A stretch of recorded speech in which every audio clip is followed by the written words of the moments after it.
Hi, this is Lisa Wilcox. I played Alice Johnson in Nightmare on Elm Street 4 and 5, The Dream Master and The Dream Child. You are listening to the awesome Elm Street Radio.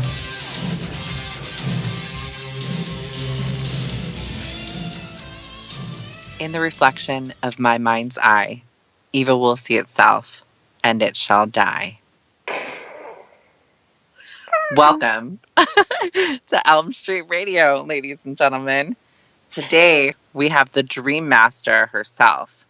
So grab some popcorn and hold on to your movie theater seat, because today is going to be a good one. And we don't want you getting sucked into the screen.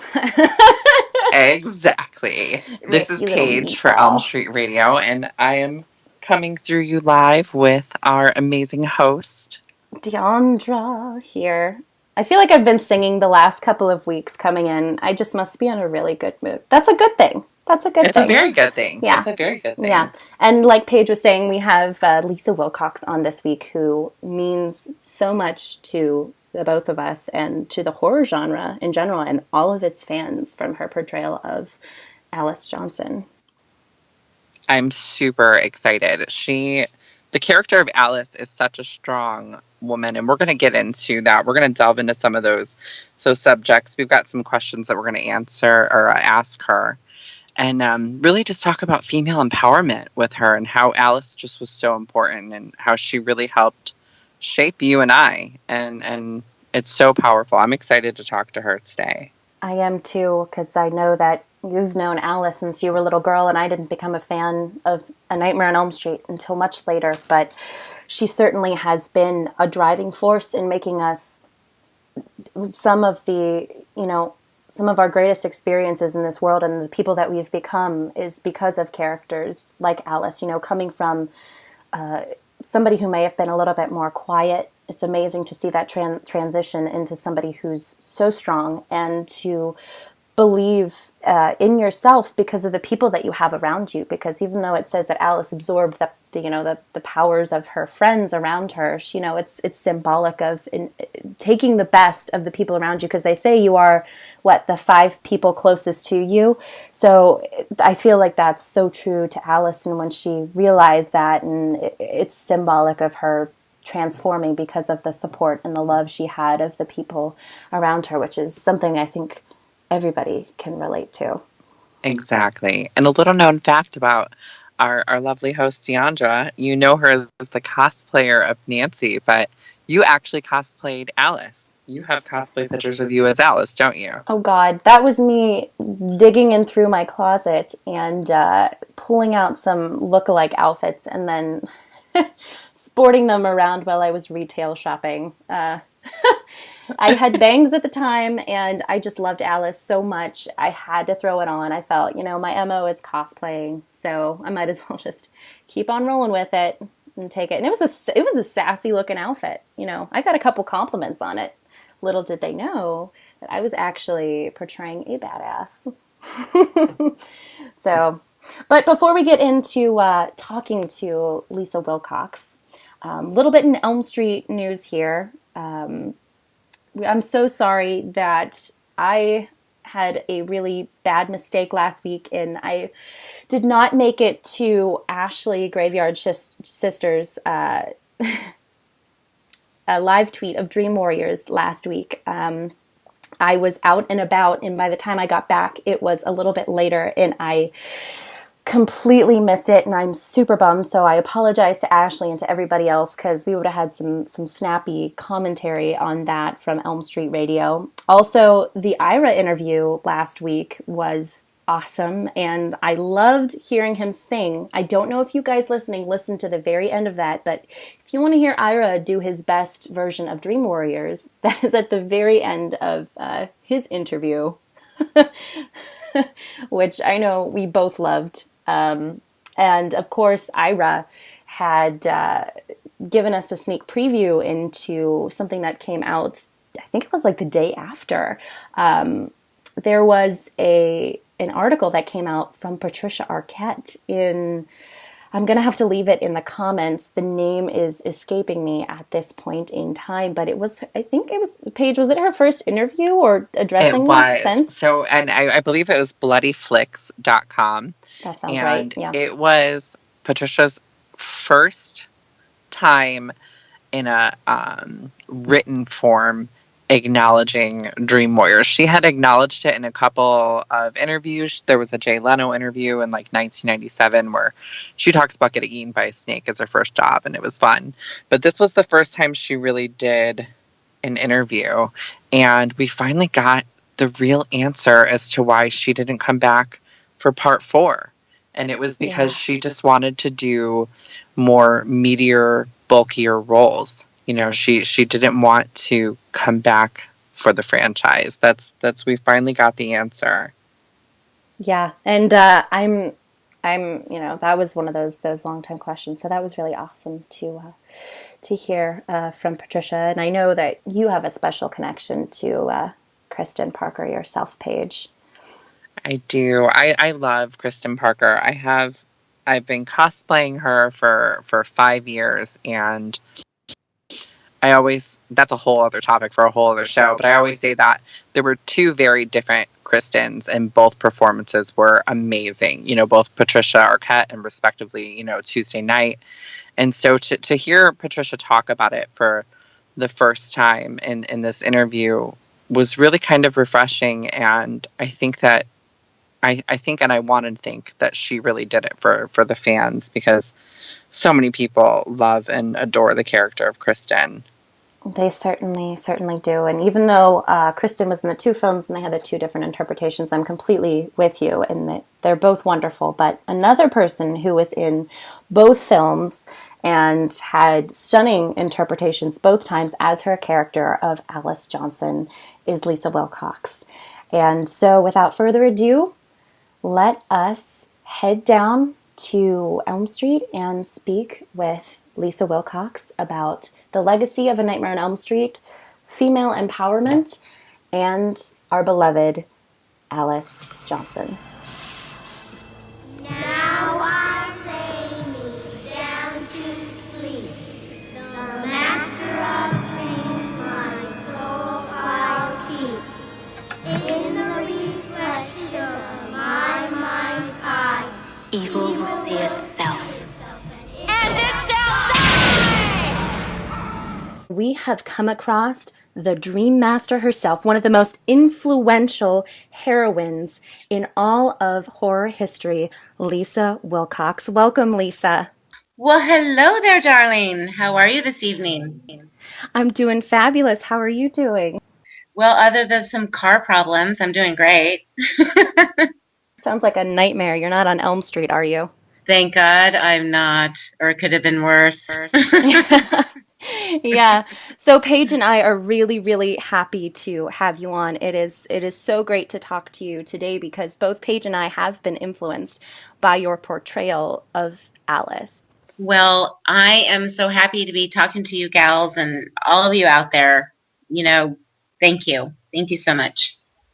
We're so excited to have you on. I know I was talking to Diandra before you joined us on the call, and I told her, I said, I'm really excited she's going to be on. The character of Alice is so influential to young girls, and I know a lot of us saw these films when we were like 4 and 5 years old, and I can remember being like 8 years old and begging my parents to go to like the local costume shop and find like a really bad red wig and like, find these like lace up boots at the store. And I dressed as Alice for Halloween. And I think it's just such a strong character. And I think that, when you look at like actresses and stuff, you are literally the only person who could play Alice. Even to this day, you're just so sweet and you really just embody that character. And I told her, I said, I'm so excited that we're having her on this week. Well, I just want to congratulate you girls, you young women, I should say, for having Elm Street Radio. This is such a wonderful concept, and I'm so happy to talk to women, about the roles.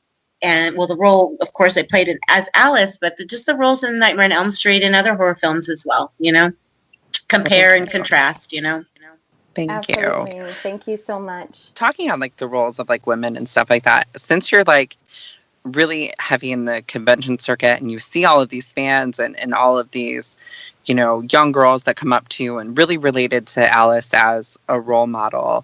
How do you feel about that? Like the importance of Alice? When you were making the film, like, were you aware that this character was going to be a strong female role model, or was it something you realized later on, from meeting a lot of the fans?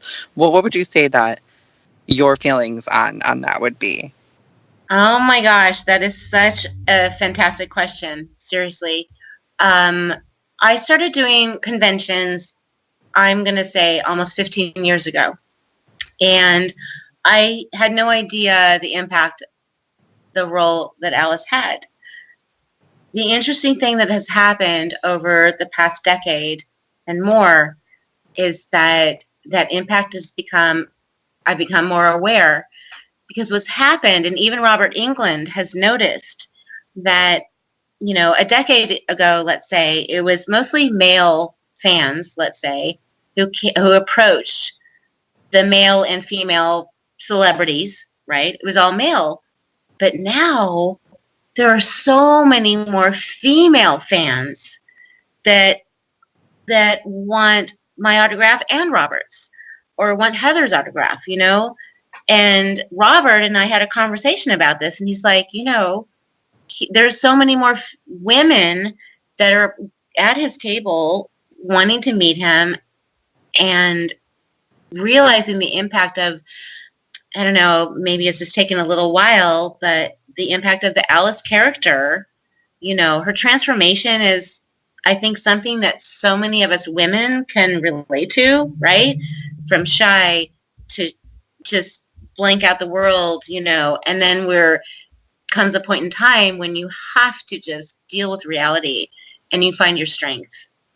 So another interesting thing is that a lot of people coming up to meet me are the first Nightmare film they saw was Nightmare 4 actually in the theater. So it's been a very interesting transformation. So that's so awesome. I remember, actually, it was at that Horror Hound Weekend convention in Indianapolis when I didn't get a chance to be in the panel, but it was one of the Nightmare, I think it was the Nightmare 1 panel. I can't remember because I didn't make it inside because I don't know why. But someone had told me, or I think I saw a video, I think it may have been a video, but Robert was talking about how there's so many more female fans and so many more people dressing up as other characters other than Freddy. Cool. And I was, when I first started out, I liked Freddy, everybody knows Freddy, but when I watched it, I started connecting with these characters, these female characters, and I remember just throwing like outfits I had, like pieces together when I was in high school, because I was older than Paige when I saw it, and I dressed up like Alice to go shopping at Kohl's. And I love it. I would go shopping with you. I would have loved that. But it was like those little things. And I can honestly say that in my life, I owe who I am today fully because of characters like Alice, like Nancy, like Maggie in the Nightmare films, just watching them be so strong. And it drove my passion to come and do and talk to people and figure out what I wanted to do. It's amazing how powerful films can be and how you connect with characters, which actually brings me to a couple of fan questions. It's kind of a two-part. I have one from Miss Taylor Bursky, who asks, what about Alice do you relate to the most, Lisa? Oh, wow. Hi, Taylor. I love Tay. It's interesting as an actress. You get scripts and then I didn't even get to audition for Nightmare 4. They wouldn't let me audition because my headshot looked nothing like the character of Alice, right? It took me, it was like a month before they finally went through their throwaway pile, before they finally let me audition for the role. Alice was me. I related to the character immediately. And that's not always true in scripts and roles I'm actually cast in that I relate to immediately. But Alice was me in grade school. I read books all the time. I hid away in my room. It was summertime. I read Nancy Drew. Nancy Drew is my inspiration to be the person I am today, to investigate, to be outspoken, okay? You know, we all have a mentor, I guess you could say. So Nancy Drew was mine. But I leaned against my bed, sat on the floor reading my books, and I had read, I don't know how many they did. So, and I was shy.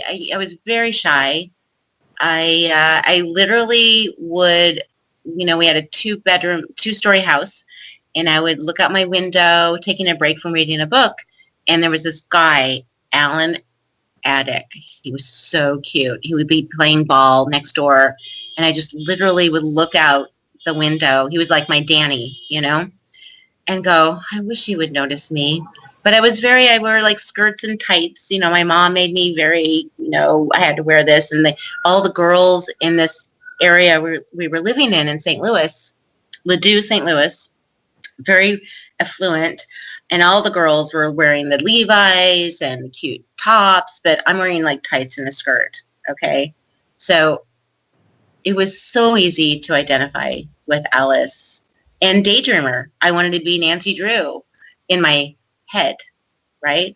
And it wasn't until my father changed his job. He got a great opportunity in California, and we moved out as a family. And by accident, literally fell into acting, and I became more outspoken. I did Barbizon modeling school.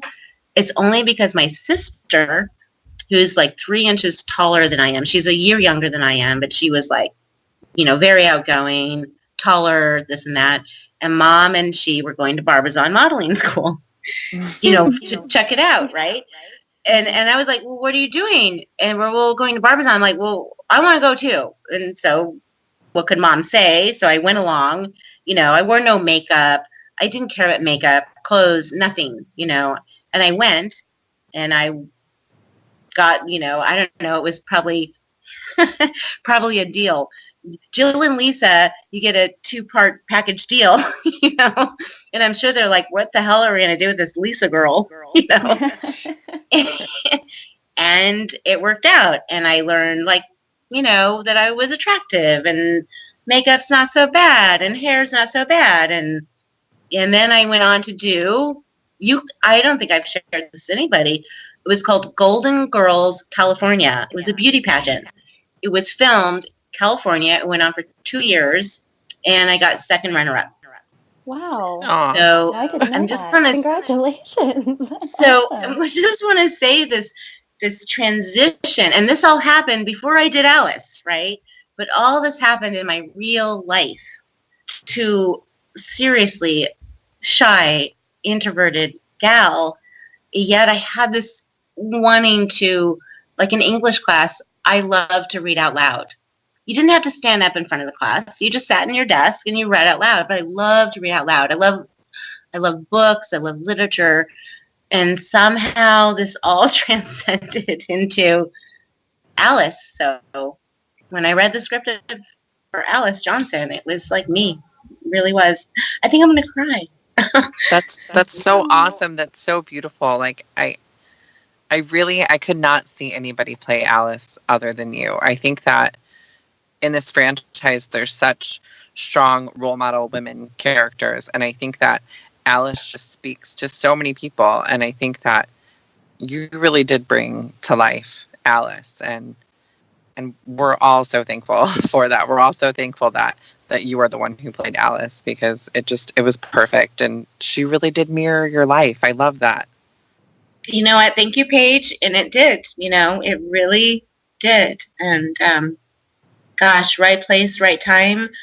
Again, Annette Benson, who cast I think, most of the Nightmare on Elm Street series, but she's the one who told me the story of how they auditioned over 600 actresses for the role of Alice, and they couldn't find her.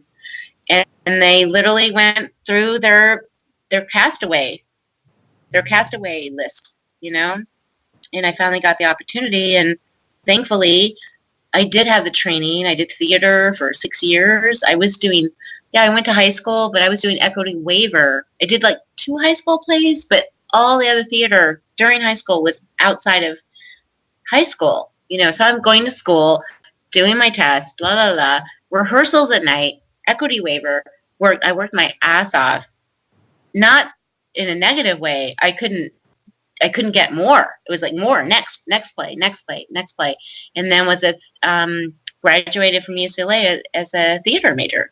So, and my parents were so cute because they're like, okay, your acting's gone good, but you need a degree. And I was like, yes, I do. I want a degree. So I do have a UCLA degree in theater.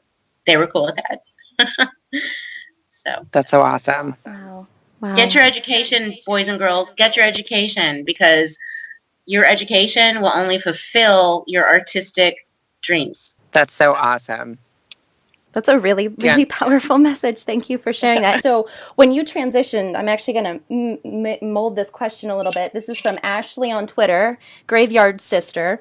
And she'd asked how relatable Alice's Ark was paralleling your own. So when you moved from 4 to 5, did that arc continue? Did that parallel continue? How did you approach the Alice from taking part 4 and then going into part 5? Was that relatable to your life at all then as well? I mean, yeah, no, it did. I mean, 4 to me is just the character arc. You know what I'm talking about. I mean, look at Alice. She's in like a mustard shirt and her greasy hair and this and that, and she evolves into this woman that she didn't even know she was, but she knew she was, right? So 5 was such an interesting departure in a way that I had no control over. I was offered the role to continue Alice in Nightmare 5. Now, Nightmare 5 deals with some very powerful social issues. You have to think, too, of it's 1989 now in 2000, for Nightmare 5. We're dealing with teenage pregnancy. We're dealing with abortion. We're dealing with alcoholism or alcohol, drinking and driving. We're dealing with, think of the other characters, bulimia, anorexia. Nightmare 5 it's deep is stuff. so heavy with all of these social, oh my gosh, things going on, my God, that young women are dealing with, that teenagers are dealing with. I think it was a little heavy-handed, quite frankly, to put in Nightmare 5 so much of those heavy subjects, right? Oh, and by the way, violence. Nightmare 5, okay, there was going to be a screening in Westwood, which is Los Angeles, right? There were people striking the film. Too much violence. And in fact, Nightmare 5 went through many renovations or changes to get it to an R rating even, because the violence was so extreme. Particularly, I think it was Danny's motorcycle scenes, when he becomes a motorcycle. Those are it's super very graphic. visceral, crazy.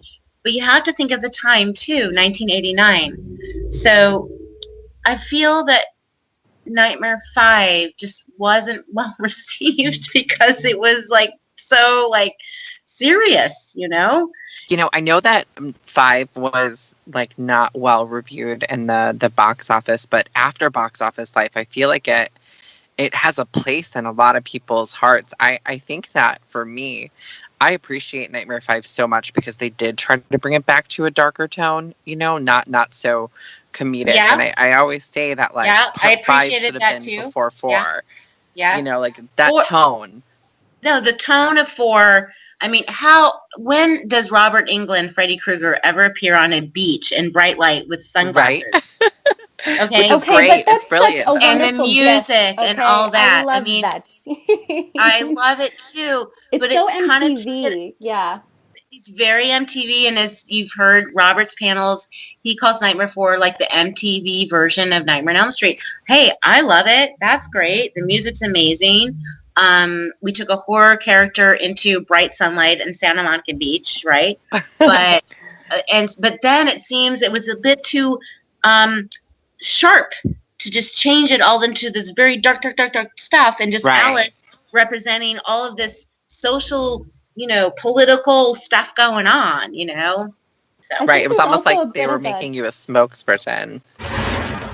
yeah. Yeah, it was Mhm. almost like Not there was fair. a bit of a disconnect too, because Freddy had come out of starting to become this comedian, and still in Nightmare 5 he really is. I mean, it's dark, and Freddy, the way he is dark, but he's still transitioning into that funny man. Meanwhile, we have Alice over here who is dealing with all of these really, really dark elements of Yeah. life itself and all these characters, and you've got Freddy going around being like, "Wah, ha ha ha," and everybody else is just like, "This is my baby, Mom, I don't want to do this," and then it's super serious on the characters, and then you pan back over to Freddy, and he's still becoming Mr. Goofy Pants. Yes. Right. Yes. And in 4, he is Mr. Goofy Pants, but it was actually perfect timing in a way. MTV had just started 3 years ago, 3 years before that, and it was an interesting evolution. But then going to Nightmare 5 was so like, what? It wasn't even a ebb and flow. It was just like, okay, we're going back to dark. It's interesting talking about this because I feel like the Nightmare 3 and 4 were like the upring, the up of the box office. Nightmare 4 was definitely a date movie. You could take your date to Nightmare 4. It was a little scary, but it also had fun and humor, right? But the Right. Nightmare 5, 1 year later, is such a different concept and feeling. So I don't know. Damn it! I wish I was a producer. You could be, Lisa, though. You opened us up talking about how women in power and talking to women. I mean, you totally could be. You could be. Even talk to Amanda Wiss about this. Making your own movies and being that female. And Paige and I, are a part of a team of female filmmakers along with our friend Kim. And it's so wonderful to see all these other women coming out and being like, there's Women in Horror Month, and they're going out and they're breaking down these barriers. And then you've got movies like Wonder Woman, where you have this female director who's really pushing the boundaries and having all this success. I mean, times are changing. You definitely could be moving forward. Well, I appreciate that very much. And speaking of Wonder Woman, I don't know if you saw my pictures I posted. I saw it at the ArcLight in Hollywood, and they had the costumes in glass cases, and I'm there in front of those glass cases, like power up, my hands up, I did see those. Those That's are so awesome. I saw awesome. I have those. to tell you about another picture really quick before we get off topic of Wonder Woman. It was so awesome Yeah. to see, like, when Wonder Woman came out, they were saying how that, like, never has there been a more powerful woman on screen leading a film. And then people were posting pictures of Alice and Nancy and saying, "Oh, really?" Really? Yes, Aw. I loved it. I was like, Oh my exactly. Oh my gosh, you have to share this with me. You have I to. will have to I see if do. I can find him and then tag you. I have one on one of my pages. There's one they're talking, they're like, "Oh, really?" And I think this one has, like, people were sharing pictures. I think this article, it's been a while since I've read it, but I know it had Ripley on the front and all kinds of stuff like this, because, it's like with the Disney phenomenon when people are like, "Oh, Elsa, she's the first one who really, led the way, and she was super female and overpowering these men." And I'm like, excuse me, did you see Mulan? I loved it. And you know what? Anytime anyone shares Elm Street, I love it, because I'm like, yes, like, they were these powerful women. They were these strong characters, rock. and they still hold true. They rock. Like, they rock. And here's what is the best part for me of Wonder Woman is that women over 50 are shown as powerful, beautiful, in their age, rockin'. Okay? Yes. Like Robin Wright. Hell Right? yeah. It's like women over 50, we still rock. We are still like hot in our age, whatever. We keep up. We are Exactly. current. And this is part of the Hollywood scenario too, is that, women over 40, your career is done, darling. You're done. Now, I have seen some transition happening. You gals are still like so young and starting in your careers and whatnot. And at my age, I turned 53. That's this late, April. And so for Wonder Woman to see powerful women over 50 was one of the best parts for me. Just That's a quick awesome. note. Have you seen House of Cards with Robin Wright in it as Claire Underwood? Because I yes, love her. Yes, I love her. She's amazing. Her, you know what, Diandra? I was going to cut my hair. In fact, to like a Robin Wright style from House Oh of my Cards. God, you would totally rock that. And then I was in the chair, and I'm like, oh, but I still like to wear pigtails. So I'm like, I just don't want to do that yet, but I have so considered that. Absolutely. Powerful woman. They have a spine of steel. And anyway, I was just really happy in Wonder Woman to see the actress who plays her, she's gorgeous. Israeli, I believe she is. She's gorgeous, But I love seeing that her history is these beautiful, strong women that taught her everything she knows, and she credits that too in the story, Yeah. Right. And what do you think? I mean, I know Paige wants to address some of the, where Alice might be today, but what if there had been a third film? Actually, one of the fans had sent us a question, Troy Kingsbury. If there had been a third movie, Confrontation with Freddy, what challenges as an actor would you have liked to be asked to perform? Is physical or emotional? Like, if you had to portray Alice again in a third film, what would you like to see as an actor? What would you like to have taken on? That is a fantastic question. Certainly, where are Alice and Jacob today, right? And I never got killed in 5, so I'm alive. Jacob is alive. He's gotten some of Freddy's indulgences into his mind, right? And then for Alice, what powers does she still have? And to me, I think that it would go into a kind of a heaven and hell kind of brink. And because Freddy got exposed to his evil in Nightmare 4. I put a mirror in his face. Evil will see itself, and it shall die. One of my favorite quotes from the script, for sure.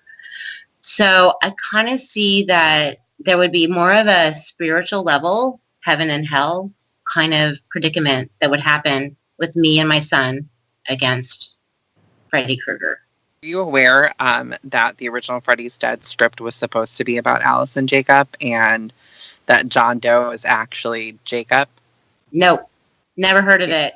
Send it to me. I had no idea. Never heard of it. Really? Send it to you. Yeah, because the original script that was written for Freddy's Dead was about Alice and about Jacob, and then really, and Alice. I think it's Alice passes away, and she keeps coming in Jacob's dreams, and he is in like I love it. Yeah, it was so good. A lot of fans wish that that's the direction they would have went.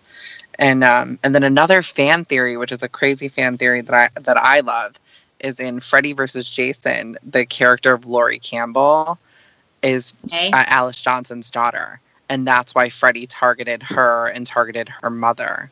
And so that was a fan theory that I loved. I was like, yes, I would have loved for them to incorporate Alice and Jacob, really, because, you know, you guys survive. It almost does a disservice to the franchise to just cut off those characters and not really continue that story on that meant so much to so many people. You know, even back in 88 and 89 when these films, you know, were premiering, people still felt a connection to these people. They feel a connection more now because we hold these films so close to our heart, but back then they still did. And you know, I know for me, I was a very little kid when Freddy's Dead came into theaters, but my cousins all went to see it, and one of the things they said is, well, what happened to Alice? You know, it was a very apparent thing that, you know, her character was gone. And then in later years, our adult years, doing research and stuff, the original script for Freddy's Dead was based on Alice and Jacob. Oh my gosh. I want to read this script. Paige, you have to email it to me.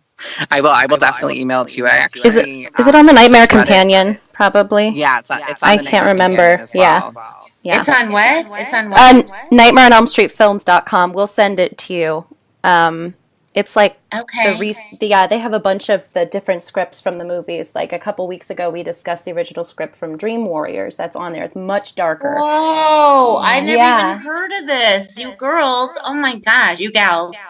Yeah. And speaking of other materials, I know Paige was talking about what the original script was. Have you had a chance to read any of the comic books? Innovation Publishing put out a comic series where Alice and Jacob are, facing Freddy, and Nancy is in it, and Alice goes into the dream world, and then Nancy comes in, and then there's Dan, and there's Freddy. It's actually something that New Line had worked on with Innovation Publishing, and it is considered canon in the Nightmare series. So this is officially, according to them, even though it's not in the films, according to New Line, is part of the story of what becomes of Alice, and they're all available online in these series of comics to see this with. And then like at the end, Dan, or because Nancy's in the dream world and Alice is in reality, and Neil loves Nancy. Well,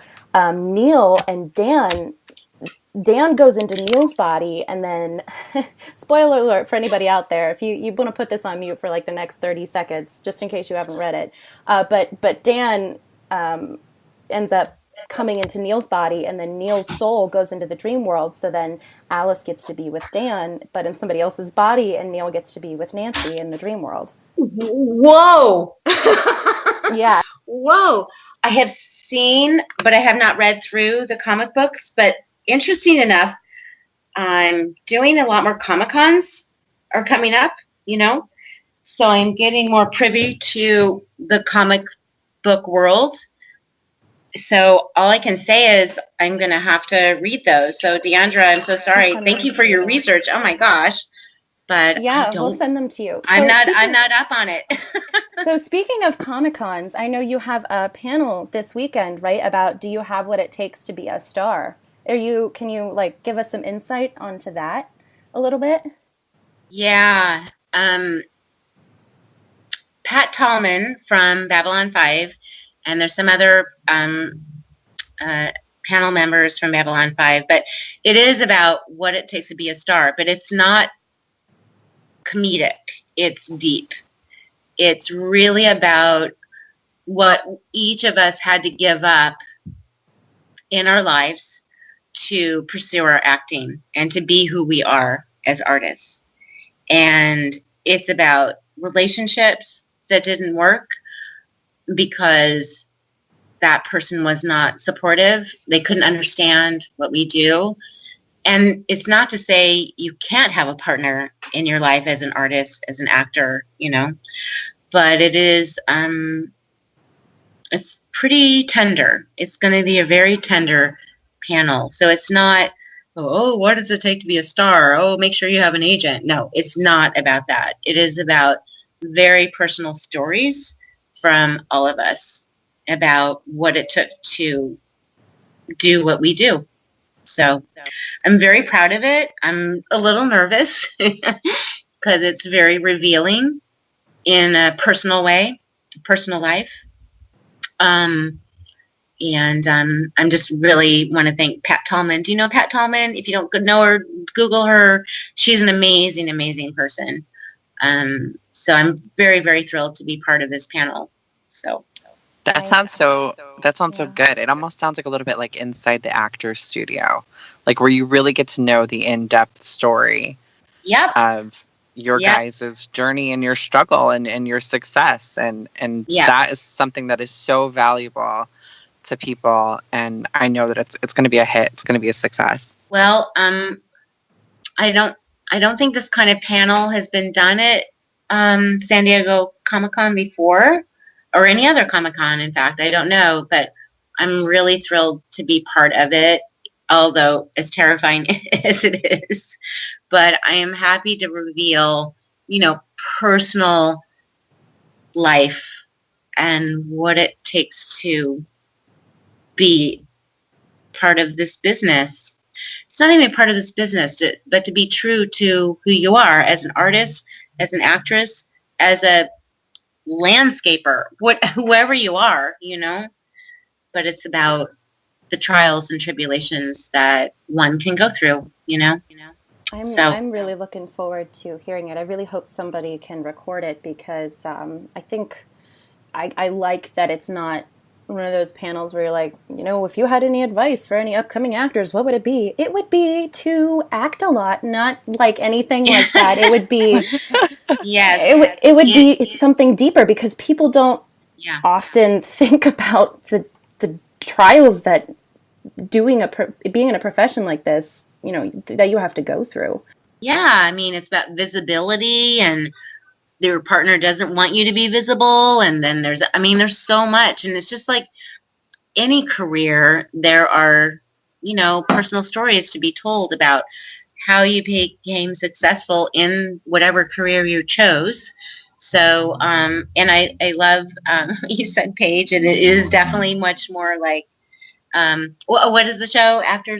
Inside the Actors Studio. Yeah, Actors Studio, which I do catch now and then, and I'm like, whoa, wow. It's, so this panel is mimicking that, although there's 5 of us speaking in 1 hour, so there's not going to be a lot of time to talk, but hopefully, and I know Pat Tallman very well, this will become the kind of panel that will be recreated at other Comic-Cons. Diandra and I have sat in a lot of panels of yours and Heather's and Tuesdays and Amanda's, and anytime we're at a convention, we make it a goal to support you guys and sit at these panels and listen. And every time I think, I'm just so tired of them getting asked the same questions, because I want them to be asked different questions, and really there are things I want to know. That's why I always said, if I ever had the chance, I'm going to ask them, what's your favorite line you've ever spoken in any film? Because it's like a different type of question. I always said, if I ever had a chance to moderate a panel, I would do it very much like inside the Actors Studio, just to get more in depth. How many times can you answer, it was great to work with Robert Englund? Like, it's the same answer. Or like, what's another one? Oh, I know I've seen it asked a couple times. I mean, I don't mean to knock, because I know people out there don't, because Paige, you and I, we're on everything that comes out, and we're attending all these panels, and we're like, hey, we're front row, but, because there are people out there who probably don't, but I know when I was preparing to talk to you tonight that I definitely looked up several of your interviews and tried to maybe expand upon some questions that you had in the past asked to you and your answers, or just to do a little bit of research to see if certain questions had been asked before, and try to delve into something deeper. It's interesting because it's almost like it should be a 2-panel weekend. Okay, here's the, I don't know, the ice cream and the Jerry Bellies, whatever. But then there's the panel that is, very, internal, the internal experience of any artist or anyone, what you go through and what you struggle through to be where you are. And sometimes you're amazed at where you are. You're like, what? But there is a path that we all take to be where we are. And gosh, thank you so much for asking different questions. So I'm kind of excited about this panel in San Diego that is more internal. And I will share with you, and I know that Amanda and Heather will say this too. The three of us have done panels. We did a panel in Lexington, Kentucky, and it was just the three of us. We had this woman power panel, and we got to get a little more internal, a little bit more. And I think audience members really do appreciate what you guys are saying, like women power and just more internal stuff that happened to us. That was painful, but we kept on because we believed in our craft. We believed in what we were meant on this earth to be, Yeah. And That's so powerful. I really think that people are catching on, and I don't know if it's because us women are getting more involved, but because we are noticing these films, and like you had mentioned much earlier in the conversation about more women coming up. I think times are changing, and I think the panels and the way that things are approached needs to also change, because I feel that there's so much more that can be explored. Even like the whole theme about Hollywood, you reach a certain age, you're done as a woman, but the guys keep going, so they get to tell their stories. But women throughout their lives in all stages have so many stories to tell, and when you explore these films after a while, or you've been in your craft for so long, I feel that there's so much that's being missed out, and audiences are ready for that evolution into something else. Yeah. And why women had to drop out after 37 years old. We had no choice. It's still a fact. Screen Actors Guild. Okay. It used to be 7 out of 10 roles were men. So that leaves 3 out of 10 for women, right? That is now 9 out of 10 roles are men. 1 for women. Wow. And you would think it would have gone the opposite, but no, there's just more roles for men. And I think what I love about Wonder Woman too is a female director, for God's sake, Did you guys see Glow? Have you seen Glow? I watched it. I binge watched it. Or heard of it. There's billboards all around where I live in Los Angeles here, Glow. And a man friend of mine said, Lisa, you got to watch this show. They did 10 episodes. I watched it. It was about women, a freaking male director smoking, blah, blah, blah, macho guy, who creates a show of wrestling for women in the 80s. They did it. It's based on a true story. Yeah. You know what I was really happy about? The majority of the cast was female. I love that, like, the majority of that cast was female, and they were also different ethnicities. They were different sizes. They weren't different backgrounds. The stereotypical 21-year-old girl who's a size 0. Exactly. I love this show. I love it. I believe they're going to be picked up for another season. Their first season was 10 episodes again, but I just loved it. Well, one, I loved it because it's the 80s, which is like when I was doing, high school and college and all that, and their perfection to detail and the clothing and the makeup and the hair. Awesome. Fantastic. Yeah, but also that this show was picked up by Netflix. Thank you. Love Netflix. Okay. We love Netflix. They just do like crazy shit. They just do. Anyway, I would love to see that ratio change to, 5 women, 5 men out of 10, equal balance. But I don't know. We'll see. Yeah. I hope so too. And I actually read another article, and this was just a blogger, journalist, exploring it, and we do want to see that increase. But he also mentioned that there are a lot of roles for women in horror as well now, to see more maybe female-driven horror movies, because I know I watched Double X on Netflix, which was created by women, and it told several horror movies from female perspectives, which was extremely interesting. and it's directors Jovanka Vukovic, Annie, Roxanne, and Karen. So they're all female. And, Lisa, you have so much to say in exploring films. Anchor you can download to your phone, and you can have your own little radio show. You can put it up on iTunes. People can listen to it. And I know my goodness. People would love to hear from you. Oh, no, I can't do my own radio show. I already trying to do my YouTube episodes. Have you seen any of them? Yes. I wrote that down. I wanted to bring that up because I love your YouTube episodes. I think they are so perfect. I think it's such a behind the scenes look that like fans didn't get to have, that they don't get to have. And I think that the fans are responding so well to it too. Well, it's been a lot of fun doing them. I did them December through January, and I think I did 7. And then just last month posted one with Danny, right?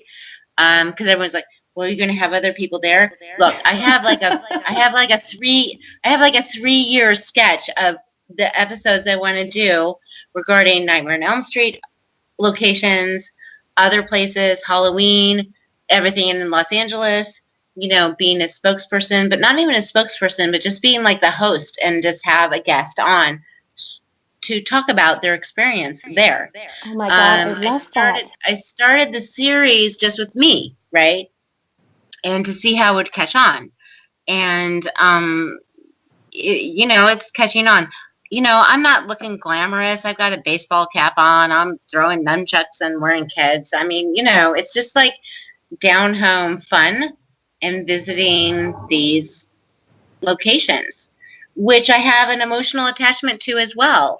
And it's just fun. And I realized, too, I love to interview people. I love that. And you know what is great about that is the fact that you are in the ball cap, because you're not, it's very authentic. It's very raw. It's not like, hello, let me ask you the questions that are, typical, and we're going to be all prim and proper and ready to be just absolutely perfect, because that's just not reality. So I love that, talking to people about their experiences and having that element of honesty, because even in today's world, people really like that. That's why there's live videos and everything of that sort, because people want that raw experience. So I love that. I love that. Love it.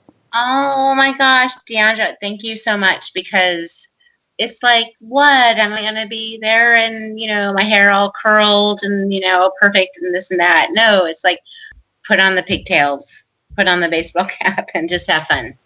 I love the pigtails and baseball cap, though. Me too. Don't ever change that. So I don't blame you for not cutting your hair. I do love those pigtails. Well, like, I'm a hairstylist, so to me, I'm like, cut it, just chop it off and then put extensions in it if you want to wear it long. Yeah. That's You're my like, she does a great stylist. job. Oh my God. Yeah. She's done my hair a couple of times. Wait. Hold on, Paige. You want to cut my hair off? Really? I totally will. I will totally. Well, how can I wear pigtails? We can do, you can always wear extensions. We could just get you some clip-ins. At least I'll weave. We'll get her. Because I am still so in love with the Robin Wright look, Yeah. We could do it at Scarefest. We'll all be at Scarefest. We can do it there. You could totally rock a short haircut and then, for like a night out, throw some extensions in and, put them in pigtails and stuff. Yeah, I totally think you could pull it off. Will you be there to put my extensions in? Probably not. That's the problem. I could teach you. I could. I'm also an educator. educator. Do a tutorial video. Oh my God, yeah. Step by step. Oh my gosh, maybe we'll do it like a panel and you'll cut off my hair. We should do it for charity. $10,000. We should do it for charity. We should do like us cutting your hair for charity. If we could raise so much money for charity, we'll cut your hair. Okay, I'm very tempted, Paige. I'm just going to be thinking about that. I'm thinking that you have a superset of extensions in your purse. You can just throw those in the bathroom. Oh yeah. What the hell? I mean, there's extensions that are literally just like a clear headband, and you could literally just put it on, and it fills in your hair. Yeah, but you say you just come put a long it on. way. I can't put it on. I'm dyslexic. You don't understand. I could teach you. It's not like Nightmare 4 and the bad wig, the bad hair. Like, oh my God. Things have definitely changed. They've definitely changed. It's not that bad wig in the mirror with the stunt double. Like, things have definitely come a long way. So, oh Lord. Oh my God. Oh, well, this conversation has definitely gone to a place. It's weird. I am so happy it went to, and I hope everyone hears. All right, so to kind of get to back on like subject, because we're talking. What did this start with? It started with female empowerment, which is definitely we've got our hair, and it sometimes rules us, but. I don't. Okay, did we start with hair empowerment in the beginning? I don't even remember. It was like 7 years ago. I'm pretty sure we missed flashback and okay, 7 years. Oh, wait. Okay, wait. You're going back 7 years ago. Okay, going. I'm listening. Love it. Whatever that is in Wayne's World. When they go back in time. But so you have a lot of projects and everything coming up. So, and a lot of appearances. And I know you've got The Watcher of Park Avenue. Would you mind talking about Watcher and some of your upcoming projects and where everybody might be able to find you in the future for conventions? Okay, The Watcher of Park Avenue. I am a lead role in that part. And Amanda Wyss, who is, of course, Amanda Wyss, was, quote, Freddy's first kill, but she's done so many amazing other things. And Amanda and I don't have a scene together, but we are in the same film.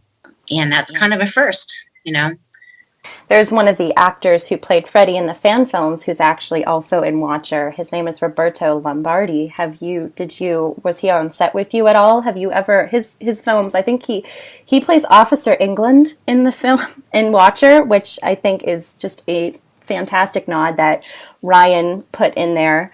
And did you have any scenes with Roberto? Did you know that he had portrayed a fan film version of Freddy? No, I didn't. But he would have been on the Amanda Wyss side.